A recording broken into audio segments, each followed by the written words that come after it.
All right, and YouTube is recording. Movie. And we'll go in three, two.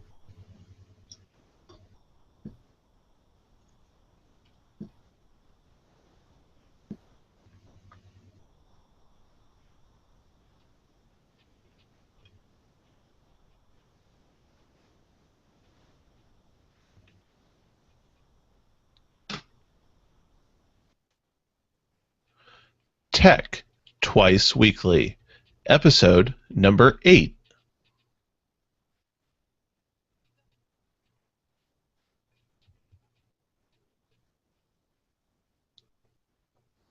Welcome to Tech Twice Weekly for August 21st, 2014. My name is Ben White, and this is a technology news podcast bringing you the latest headlines and discussing them twice a week every Monday and Thursday at around 8 p.m. Pacific Time. Joining me to talk about all the stories is my good friend, Eric Fee. How you doing tonight, man? I'm mired. Mired. And to bust Well, out the vocabulary on that one. yeah, we might have to look that one up, but let's just say our technology troubles are hopefully behind us for the evening and we can dive into the headlines. So, starting things off this week, well, today, is news from Gizmodo on Twitter announcing their new spam prevention system called BotMaker. This new system allows Twitter to create and update anti-spam bot code in real time, which allows the BotMaker service to remove spammers, block suspicious links, and identify questionable account behavior. In internal testing, the system has even been found to be able to identify a spammer account before it has even posted a single tweet. Since beginning the system, Twitter has reported a 40% drop in spam on the social network overall. Have you noticed spam being a problem in the past on Twitter, Eric? Oh, yes. All I get nowadays are invites to, and people following me who are robots. But is that like recently, or just in the past historically? Historically, not since I guess this has come out. Yeah, this has been online for about 2 or 3 days now from the articles. So, in theory, those sort of things should go away. You know what would help them go away as well? We found the people who are writing these spam programs and then shot them. Might be a little extreme, but I suppose. Well, all I can say about spam is this. All right, most spam comes from botnets or hijacked machines. That is where people are stealing bandwidth and computing resources from regular individuals. And not only that, but it goes against everything we think about privacy, ownership, and services. Unsuspecting users have their resources which they pay for and they go to work every day and work for. They have their resources usurped. And spam costs money. And the thing is, it doesn't cost money to spammers, it costs money to us. I think people don't realize how much money spam actually costs. I think that's something most people have no clue about. Yeah, it's crazy, really. It's insane how much money spam costs us, whereas it's free for them, and they prey on the unsuspecting and untrained. It's really super sad because I've seen people that I know and love who would never want to, who live their lives by paying their dues and doing their fair share, but then they come along and get snatched up by uh, ransomware and viruses and so on and so forth that they don't really have much control over. They install a program that they hope will save them from nasty people online who will take control of their computer. And a lot of people pay for that software, but it doesn't really do as much as it should. And we end up with 1,000 spam emails in our spam folder a week. Yeah, definitely. Well, hopefully this is going to help clean up Twitter. I mean, I've gotten a lot of those junk friend requests or follow requests on Twitter too, and I would love to see those go away. It will be interesting to see how it affects follow counts, to see if those numbers become a little more realistic. Yeah, it'll also be interesting to see if any real users who are uh, accidentally acting like a spam account get snatched up. Yeah, that'll be interesting to see when the first story about that comes out. Our next story covers Aereo's latest efforts to save its business. TechCrunch is reporting on the news that after the U.S. Supreme Court ruled Aereo was illegal due to the service acting as a cable company, Aereo then attempted to swing the argument that since it was acting like a cable company, it should be treated like a cable company. But the U.S. Second Court of Appeals denied the company's request to reconsider the case. While this doesn't change anything for Aereo immediately, after already shutting the doors on its service at the end of June, it does mean that Aereo's options for a comeback are getting quite a bit slimmer. Gamer's Book brings us some amazing renderings of the new Unreal Engine 4. These short videos show off the new engine's ability to create near lifelike footage, and it is actually pretty difficult to tell the videos that are rendered apart from actual recorded film footage. Now, it's yet to be seen if these sort of super lifelike renderings could actually be used in a game where things are rendered dynamically as a player moves around, but it does mean games like Final Fantasy and other titles with pre-rendered sequences could really start looking pretty nice under this new Unreal Engine 4. If you'd like to check out the videos yourself, we'll have a link in the show notes, and I definitely encourage you to. They're just gorgeous. CNET has an interesting story about sea plankton being found on the outer surface of the International Space Station. The plankton was found on the outside of the windows of the ISS, and no one is quite sure how it got there. Given that the first sections of the ISS were launched into space in 1998, it is possible that the plankton has been in outer space for quite a long time. Another theory going around is that perhaps the plankton could have made its way to the space station from one of the many supply deliveries it's received over its lifetime. PC Gamer is covering the news breaking today about the Minecraft Bucket team lead attempting to end its development.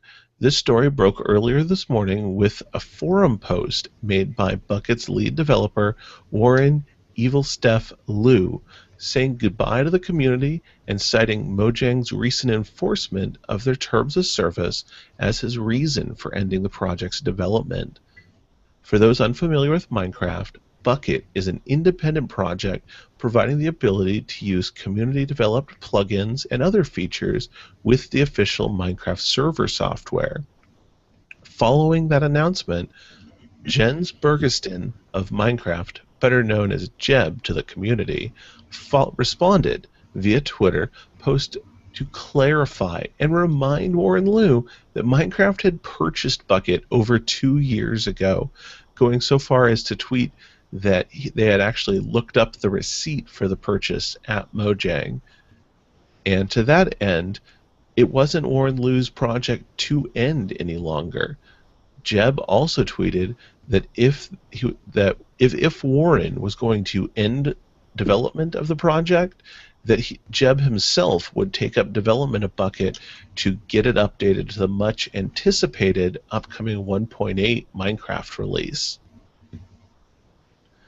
Digital Trends is reporting on T-Mobile's newest promotion, offering current T-Mobile customers on their Simple Choice plans free data if they refer anyone to T-Mobile from Verizon, AT&T, or Sprint.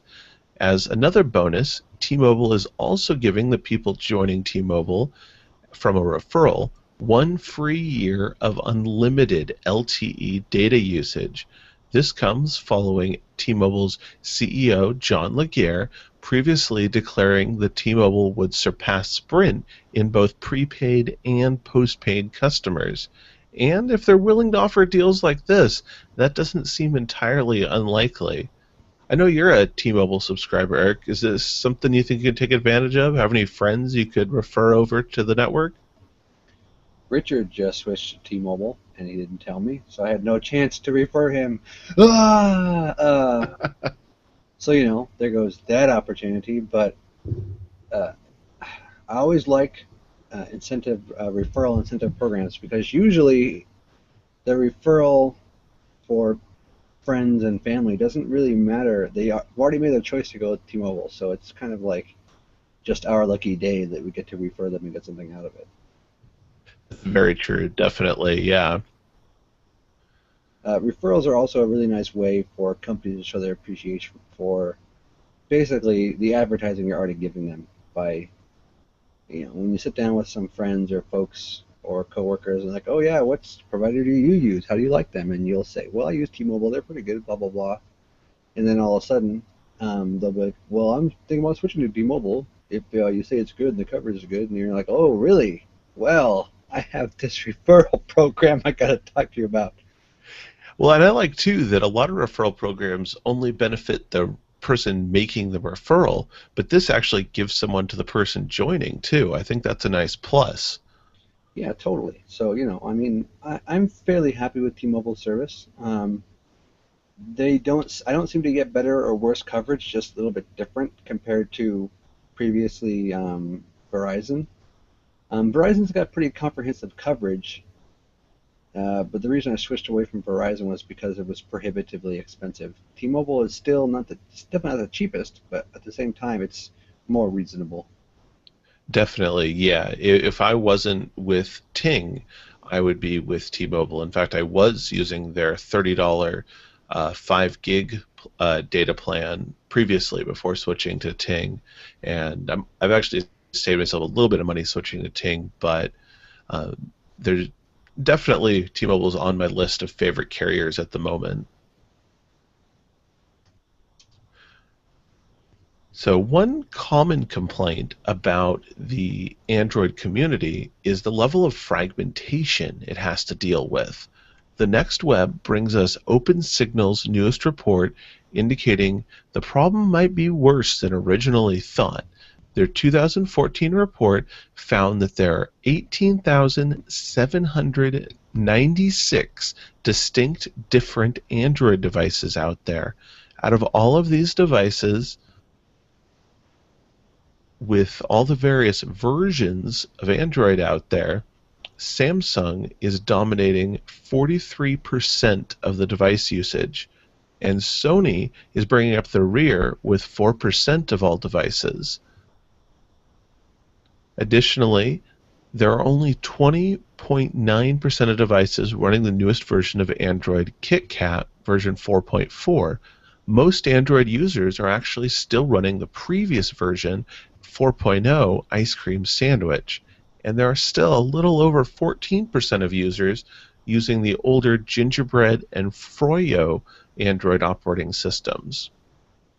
As a comparison, according to Apple's own data, iOS 7, their newest version, is being run on 91% of iPhones, and iOS 6 is being used on only 6% of iPhone devices.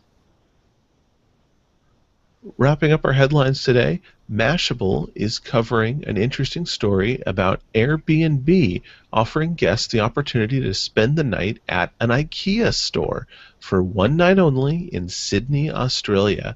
The promotion offers 3 rooms to choose from. They're described as rustic charm, inner city living, and modern elegance. This being offered for only 12 Australian dollars. The only catch? You must be willing to be covered by the media as part of the event. So if this sounds like something you've been dreaming of, make sure to book your flight soon.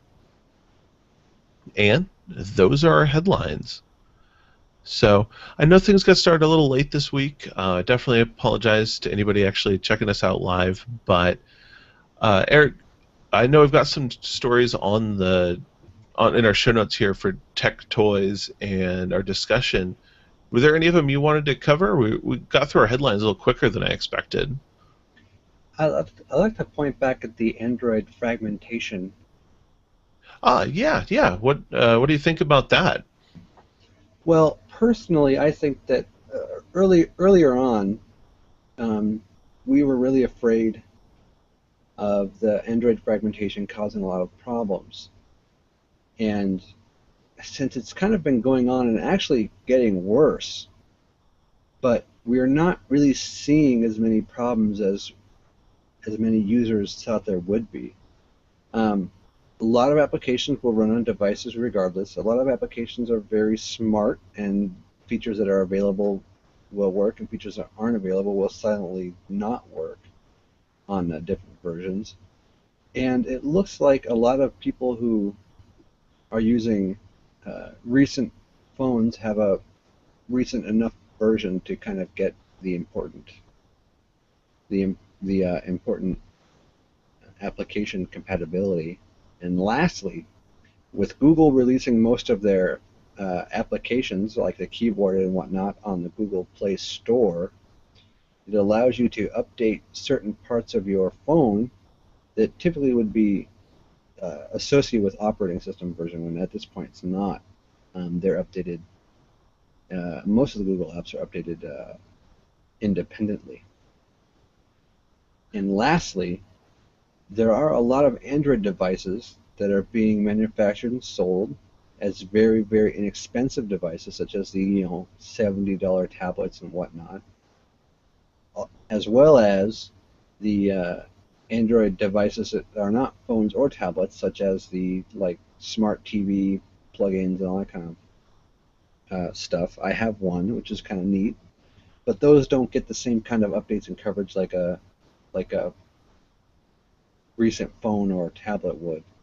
And also, we've seen phone manufacturers kind of rein in the amount of different devices that they're creating to kind of have a more centralized pool of devices. Motorola makes like three or four now, and Samsung makes a couple now, and LG only makes a couple. So we're not seeing 10 different variations of phones come out at the same time. We're really seeing like three or four.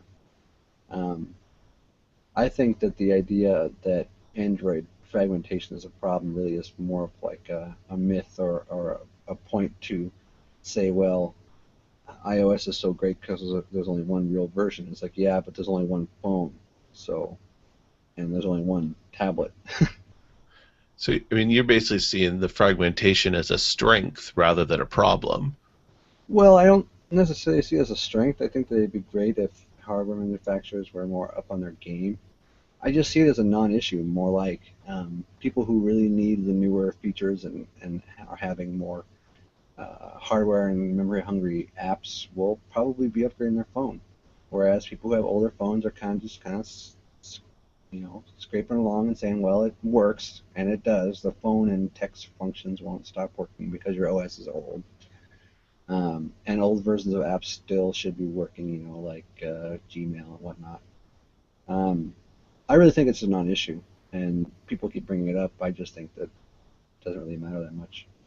I, Um, I'm inclined to agree with you completely, actually, because realistically, like you said, so many parts of the Android operating system are able to be updated independently.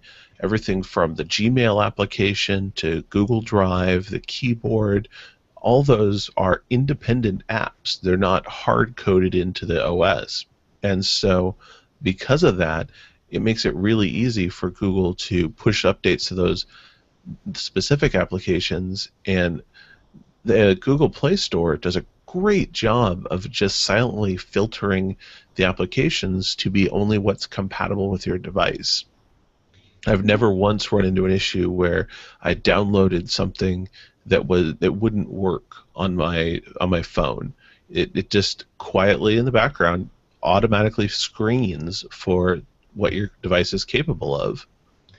I realize that it gets really difficult for app developers to make things that are compatible, but at the end of the day, making it a little bit harder on developers doesn't really it just kind of culls possible developer pools from those who are dedicated enough to really work at it. Um, and the last thing I want to say on that topic is that it's really the onus to have better support and newer operating systems is on the manufacturers of the phone. They like to put all this fancy software on it that isn't that sits on top of the base Android, and then they complain about how long it. And people complain, well, I want my phone to be updated. And yeah, if when they have to write all this custom software, it does become a problem. But when phones are relatively close to stock, they're easier to upgrade because there's less work that has to be done. Um, and we really need to be telling hardware manufacturers that this isn't okay. It's not Google's problem. They had a compromise to make. They could either have a very, very tightly controlled OS and developer partnership like Windows Phone and iOS do, but if they did that, then Android would be different, and it wouldn't be as available. You wouldn't see the zillions of very inexpensive devices out there with Android. You'd see the few Windows phones that are out there and the few choices that you have, or you'd see the one choice for iPhones, and I think it's like two choices for iPads. So if they're going to talk about taking the good with the bad, I'd still definitely stick with Android. Definitely. I mean, I've used an iPhone in the past. I'm using an Android phone now, and I couldn't go back. I love the openness of Android. I love the fact that feel like I have much more control over the software running on my device. And fragmentation or not, I think you hit the nail on the head. It's just not a problem. It looks like a problem on paper when you spell out all the numbers, but in reality, in practical use, it's not an issue whatsoever. So, I know this episode's been a little bit shorter than our last several episodes have been running, but um, we had some technical issues. Finally, I think the last of our technical issues. So those are all ironed out now. We've got a great show going. We're back on track. I'm done screwing around with the technology. We're just going to record a show and be happy with that. So I'm not going to try and get fancy.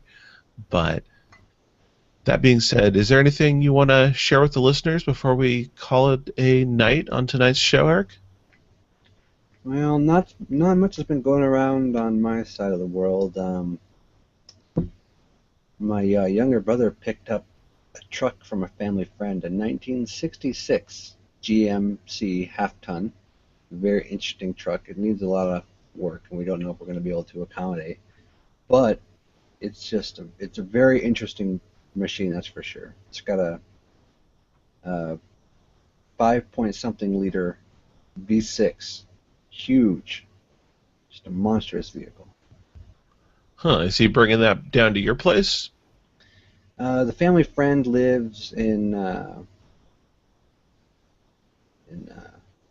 just across town, so we picked it up and I drove it back because it's a it's a 4 speed with a granny gear, and like I said, it's 1966, so it's going to be older than a lot of our listeners, including myself.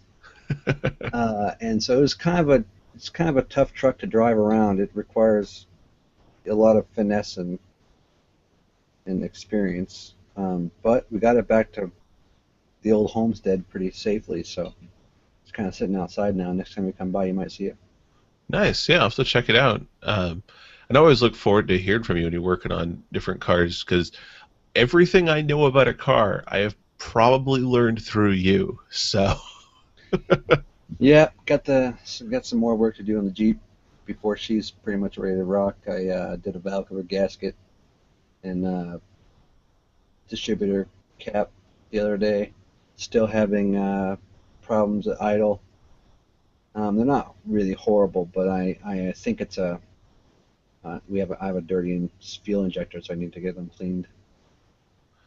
well, if you ever need a second set of hands, let me know. I'm more than willing to go to work and learn something, even if I don't know what I'm doing. But the other thing I want to share with everyone listening is I know we've been on hiatus for a little bit, but we are going to be bringing back Pro Slackers After Hours, proslackers.com/after hours. And I want everyone to check it out. It's a fun show. We get into some nice long form discussion, and it's a little no rules. So you never know what you're going to get, but you're always going to have a good time listening. I And want to put the kitties to bed and headphones on for that one. yeah, exactly. I'm not going to say that it's family friendly because it's not. If it becomes family friendly, it might be by accident.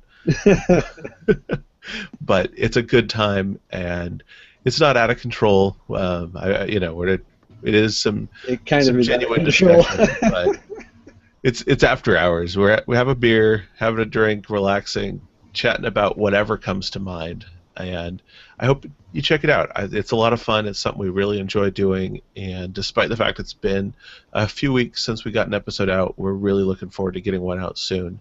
So, that being said, please check out this show at techtwiceweekly.com. You can subscribe to the show there. We have our unofficial video feed there if you prefer to watch us instead of just listen to us. It's a pretty rough video, but I'm putting it out there. It's kind of a byproduct of our recording process using Google Hangouts. So if you prefer to catch us that way, please do. And also, if you have any feedback or stories you want to submit to the show, send them our way. Feedback at techtwiceweekly.com. Otherwise, I'm Ben White, and for my guest, Eric Fee, I'm going to go sign us out for the night. Have a good night, everybody. Thank you for listening.